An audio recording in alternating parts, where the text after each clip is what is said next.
এই দেখ রাসেল, মোটা হালকা ভাঙা সাইকেল চালাচ্ছে। এই মোটা হালকা জলদি যা, নাহলে আমাদের বাইকের নাম খারাপ হবে। এত বড় অপমান! দেখ না, একদিন নিনজা স্টুয়ার নিয়ে ঘুরবো। ম্যানেজার, আমি একটা বাইক কিনবো, এই বাইকটার দাম কত?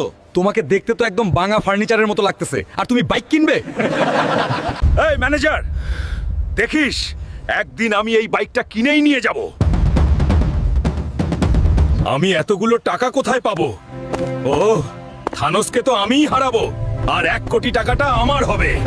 আসো আসো আসো, থানোসকে হারাও আর 1 কোটি টাকা নিয়ে যাও।